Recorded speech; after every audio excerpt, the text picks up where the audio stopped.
Bonjour à tous, bienvenue dans cette troisième émission de l'émission Journée Noire sur la web TV du Stade Montois. Bonjour tout le monde, bonjour Karine. Salut, salut. Bonjour. Ça va Thomas, ça va Pierrot? En Eh ben, forme? ça va. Affûté comme jamais, j'ai envie de dire. Ah ouais, tu t'es affûté pendant le confinement? Ah oui.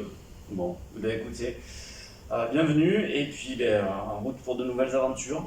Alors, on commence par quoi? Peut-être la réponse à notre question de la dernière fois? La petite question, c'était quoi? C'était la mintonnette. Qu'est-ce que c'est que la mintonnette? D'où ça sort? La mintonnette, en fait, c'est l'ancien nom du volleyball, tout simplement. Alors, la mintonnette, elle a été créée en 1895 par un prof de PS américain, qui avait croisé d'ailleurs, il n'y a pas quelques années auparavant, le mec qui a inventé le basket.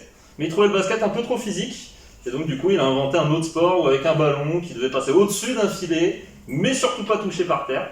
Et ça donnait du coup au début la mintonnette, puis ils ont trouvé ça un nom un peu bizarre. Ils se sont dit le ballon il vole, donc on va appeler ça le volleyball. Et du coup voilà comment est né le volleyball en 1895. Et voilà pourquoi c'est Thomas qui vous a posé la question. Bon cette année est un peu particulière, on l'a vécu avec ce deuxième confinement et donc ça a des répercussions aussi sur nos sports, sur nos pratiques. Et notamment, cette année, aussi cette question sur la baisse des licenciés. Thomas, tu vas nous en parler un petit peu? Baisse des licenciés qui a lieu déjà au niveau national avec presque entre moins 20 et moins 30% du nombre de licenciés. Et bizarrement, le Stade Montois n'est pas épargné. Alors on s'en sort quand même pas trop mal. Nous, on est à peu près à moins 15%. Donc bon, ça reste quand même en dessous de la saison dernière. Mais en tout cas, on s'en sort pas trop mal. On a quand même remarqué que les sports de combat et les sports collectifs sont les plus impactés. On s'en doute. On croise les doigts, une reprise des activités là en janvier, et puis du coup tous les sports qui commencent réellement leur saison à partir du mois de janvier, on espère qu'ils feront le plein pour essayer de sauver cette saison qui pour l'instant est un peu engagée bizarrement. Je ne vous cache pas que pour le ski, on n'est pas bien parti parce que du coup, vu qu'on ne pourra commencer la saison vraisemblablement que vers le 20 janvier, on n'a même pas lancé les périodes d'inscription puisqu'on ne sait pas si on va pouvoir aller au ski. Donc on ne va pas vous demander de payer les cotisations si on n'est pas sûr de pouvoir y aller.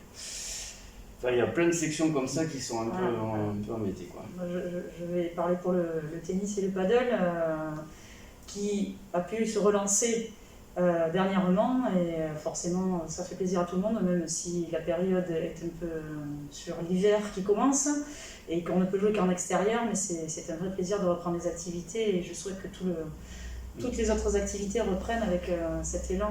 Les sports de salle normalement 15 décembre pour les mineurs et puis après les autres on attendra janvier et puis on va continuer à les courir un petit peu et prendre l'air. Ouais, c'est le problème encore, les sports individuels ont pu reprendre, mais le problème c'est les sports collectifs que l'on fait reprendre à moitié au niveau des jeunes, mais en leur demandant de travailler individuellement, donc autant dire que pour la compétition c'est loin d'être gagné. Bon, on va essayer de faire au mieux en tout cas pour faire passer cette période et faire le dos rond et puis on verra la suite au prochain épisode. Nous parlions des activités qui reprennent pour les mineurs. Certains, les plus petits, pour notre nouvelle section éveil, un sport éveil pour les tout petits, il leur tarde de reprendre et dans l'attente, là, nous vous proposons une petite vidéo pour vous montrer quelques exercices juste avant la reprise le 15 décembre. Mouton challenge. Casque.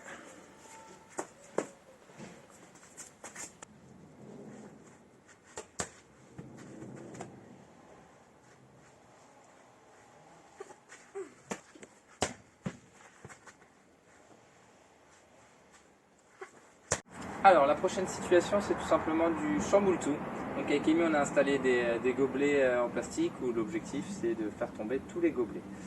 Si vous n'avez pas de gobelets, vous pouvez utiliser des bouteilles d'eau, des rouleaux de papier toilette. Tant qu'il y a quelque chose à faire tomber, ça suffira. T'es prête? Il en reste encore un. Allez, on bise, on s'approche un peu. Allez, on recommence. Je pense à lever ton bras là. Lever le coude comme ça pour mieux viser, comme on a déjà travaillé. Ouais, c'était bien, mais un peu trop sur le côté. Allez. Et voilà, parfait. On commence.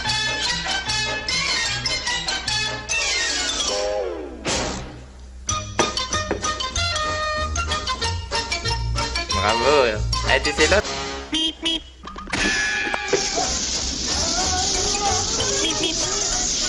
Alors pour la prochaine situation, vous avez besoin d'un petit peu de matériel. C'est tout simplement de la trottinette. Donc on va avoir des petites situations qu'on peut mettre en place avec votre enfant. Et on le mettra en place dès la rentrée sur le sport éveil le jeudi soir et le samedi matin.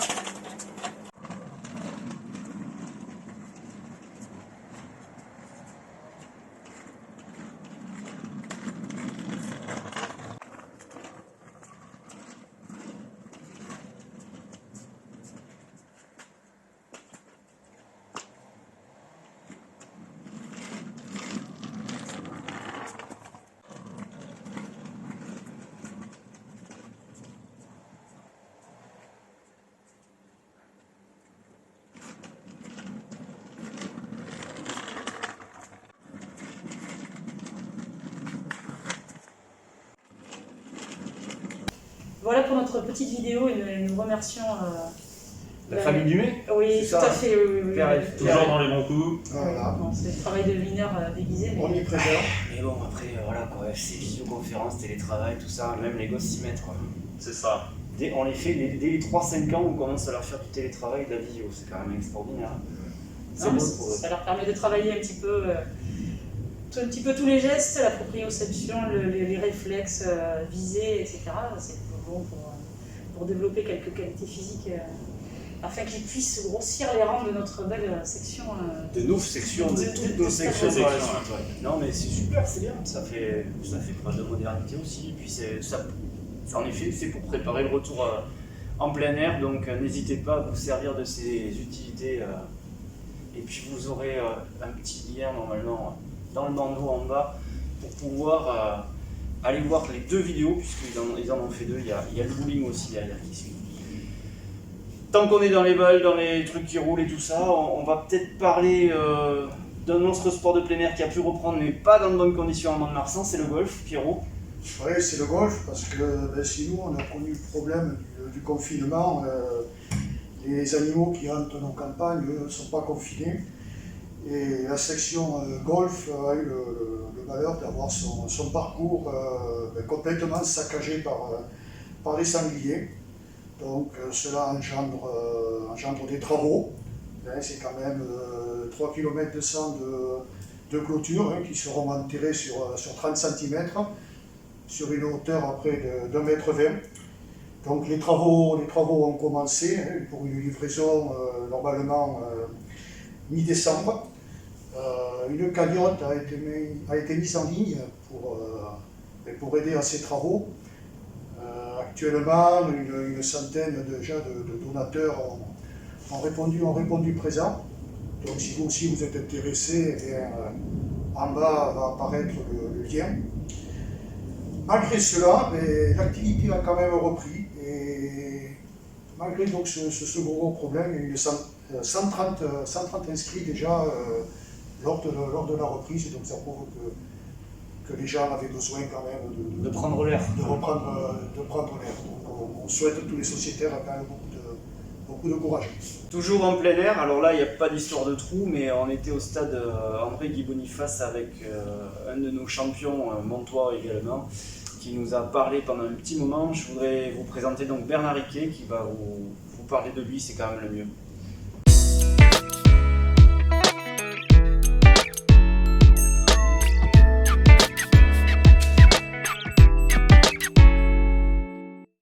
Bien bonjour, nous sommes au stade Guy-André Boniface. Aujourd'hui notre invité c'est Bernard Riquet. Bonjour Bernard. Oui, bonjour François, bonjour à tout le monde. Alors Bernard, on va te demander simplement d'abord de te présenter. Tu peux nous en dire un petit peu plus sur toi s'il te plaît? Moi Bernard Riquet, je suis licencié au Stade Montois Athlétisme. Depuis ma première licence, je crois que c'était en cadet en 1964 par là, 1964 ou 5. C'est un peu loin. Et tu te rappelles comment tu es arrivé justement à l'athlétisme? C'est-à-dire mon père était président de la section à l'époque et c'était lui un très brillant athlète.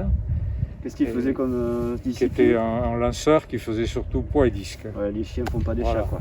Ça aussi. Alors, il y a l'entraînement, mais moi, je t'ai vu deux, trois fois avec des petits jeunes. Tu aimes bien aussi partager ta discipline, partager ton expérience, et donc c'est aussi une des facettes de... Voilà, j'essaie de rendre service un peu à la section, notamment pour accompagner les entraînements, essayer de faire bénéficier les jeunes un peu de mon expérience.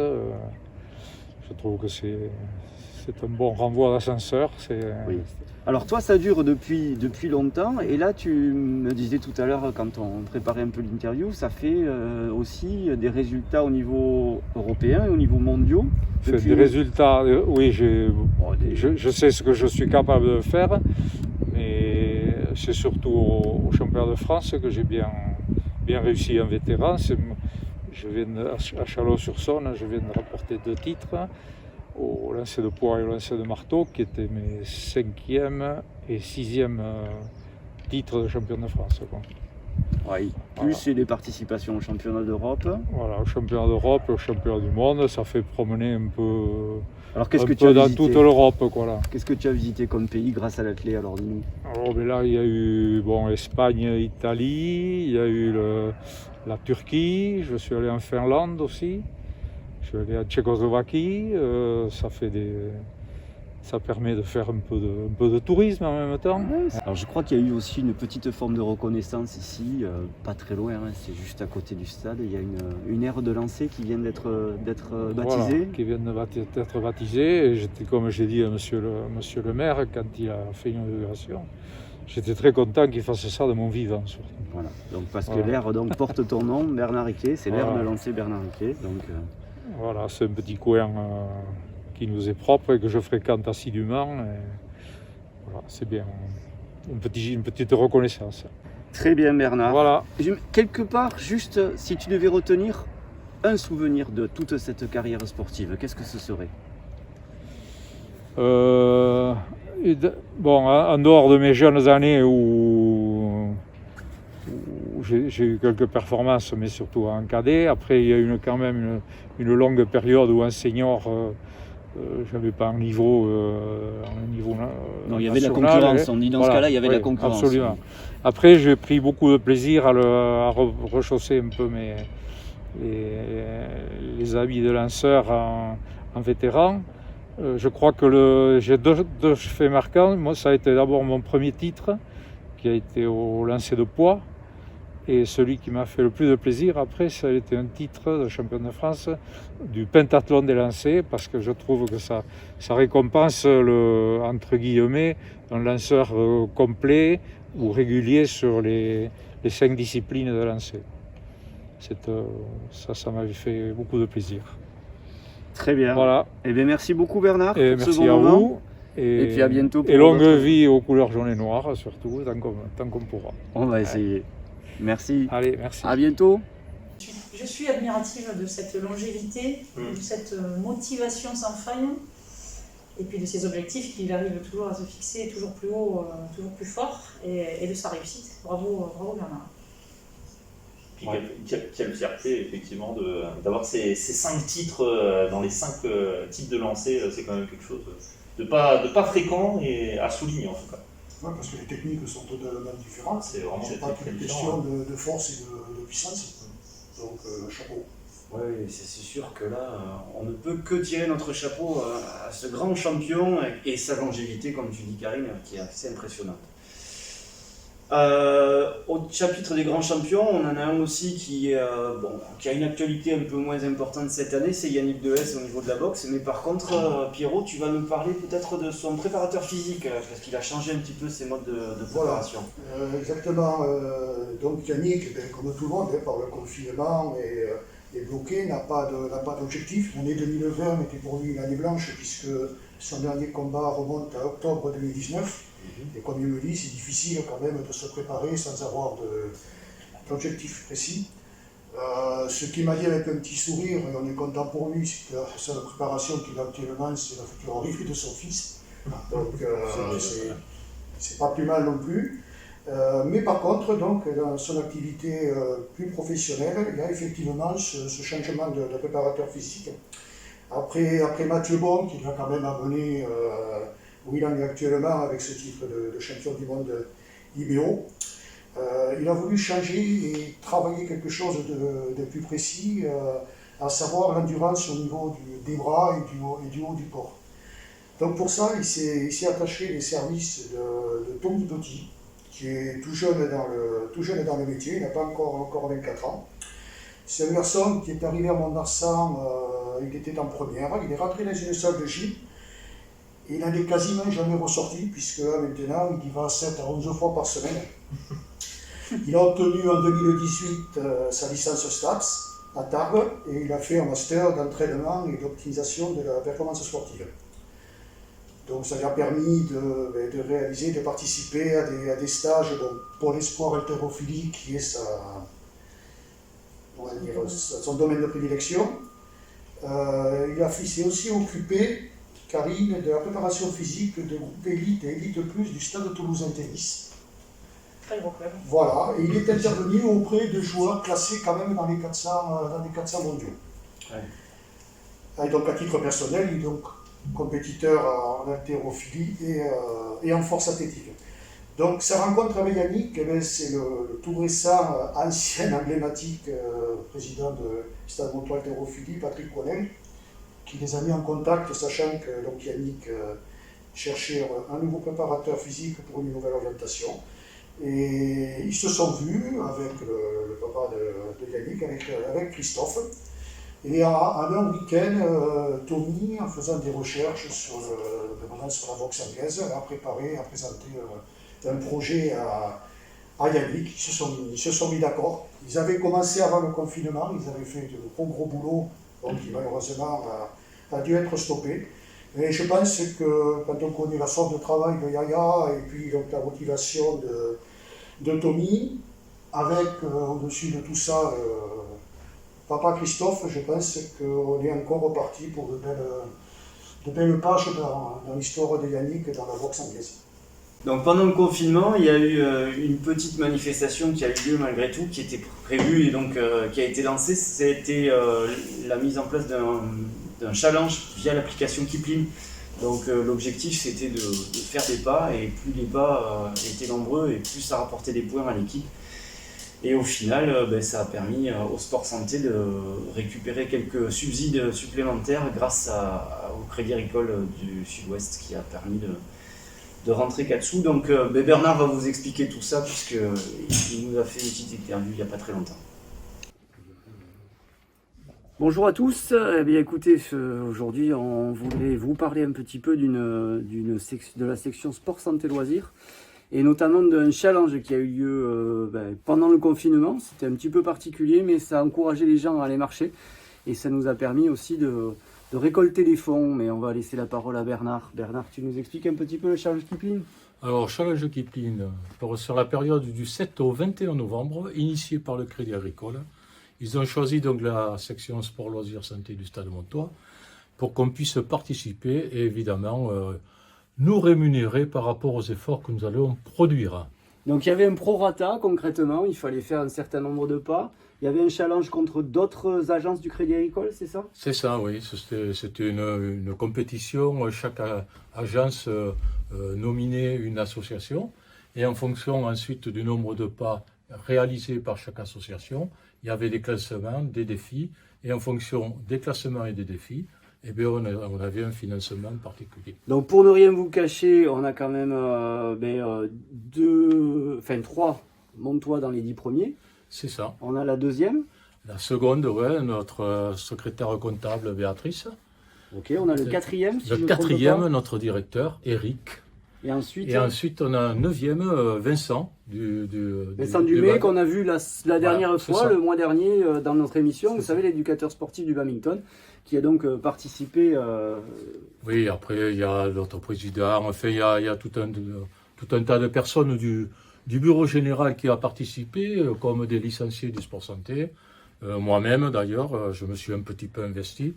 Toi aussi, tu as fait. Ouais, j'ai un peu marché en famille aussi pendant le confinement. On en a profité pour marcher en famille aussi. Ouais. Plus on était nombreux, plus on est de fous. C'est ça. En fait, sur l'équipe qu'on représentait au niveau de l'agence de Mont-de-Marsan, il y avait 129 personnes. Ce qui, bon, on a fini 3e au niveau des personnes. Et ensuite, en ratio entre le nombre de pas réalisés et le nombre de personnes, eh bien, on a fini 1er. Et bien voilà, comme quoi la qualité et la quantité, ça peut aller de pair. Voilà. Et ça maintient tout le monde très jeune. C'est ça l'important. Donc l'objectif, c'était de faire plus de 10 000 pas par jour. Oui. C'était 10 000 pas valent un point par pas, donc Ouais. 10 000 points. Après, 10 à 20, ça faisait 5 000 points. Ouais. Et après, ensuite, c'était un point tous les 10 pas. C'est ça. Bon. C'est ça, ouais. Mais bon, c'était un très très bon challenge qui a incité les personnes à retrouver le goût à la marche, en fait. Parce qu'effectivement, ce confinement, eh bien, on l'avait un petit peu en travers les uns et les autres. Notamment les retraités comme moi, qui ne travaillent pas, qui étaient là un petit peu dans leur maison, à ne pas pouvoir trop bouger. Ben avec ça, on a bougé un petit peu plus. Et puis bon, ça a donné l'envie justement de pouvoir eh bien, continuer à marcher parce que le challenge est terminé. Et bien moi, je continue de marcher. Voilà, et donc Voilà. ce soir, on a reçu le chèque du Crédit ça. Agricole d'Aquitaine pour Voilà, 800 pour récompenser €, tous voilà. les efforts de tous les participants. Bravo et merci à tous d'avoir participé. Bravo Merci. Bernard. Eh bien, à très bientôt. Et donc ça marche au Stade Montois. Hein. Ça marche Ouais, pas mal. une super initiative qui permet, comme disait Bernard, de faire bouger les plus sédentaires, en tout cas ceux qui sont le plus éloignés de la pratique sportive de manière générale. Donc, une belle opportunité. Qui a fait des dégâts, hein, si j'ai bien compris, parce que je crois que Eric. Je crois qu'il y a une tendinite chez Eric Saint-Martin. Une tendinite du tibia, si j'ai bien compris. Je sais pas si c'est possible déjà. Quelque part, c'est pas étonnant quand il s'est joué la vie. Ah ouais, non, mais il y a eu C'est un donné. gros challenge avec Béatrice, il y a eu vraiment, c'était tendu presque au bureau même entre eux, parce que je pense que là, il y a eu une émulation.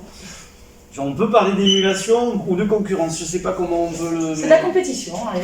On reste dans la compétition, mais qui allait dans le bon sens, puisque. Mais on ne parlera pas Ils sont tirés vers le haut. on ne parlera pas des horaires de la compétition. C'était pour la bonne cause, mais quand même, voilà. Puis quand on connaît Eric Saint-Martin, son côté pitbull, accrocheur. Bravo à tous, bravo à Béatrice, qui a montré Et puis surtout, qui est bravo. la meilleure marcheuse. Ouais, Bravo à Bernard. Et quand on dit, voilà, le Stade Montois c'est beaucoup masculin, mais c'est quand même une fille qui a rapporté le plus de points sur cette action et il faut le féliciter, il faut continuer surtout.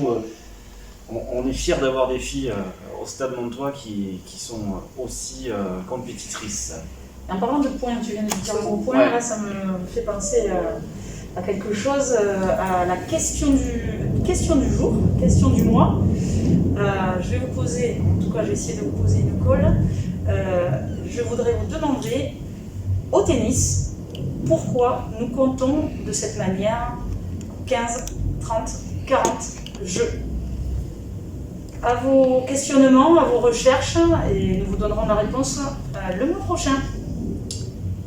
Eh bien, bonne fête de fin d'année à tous, profitez-en bien, prenez soin de vous, restez au chaud, continuez à faire les gestes barrières, portez les masques, faites attention aux autres, et on vous dit donc À l'année l'année prochaine. prochaine.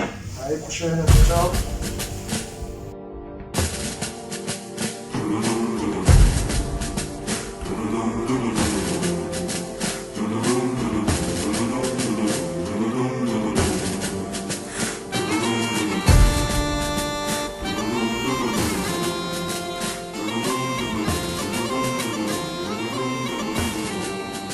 Voici l'heure du combat. Nos crampons marchent à l'unisson. Honorons les maillots, défendons nos valeurs dans la force, la sueur.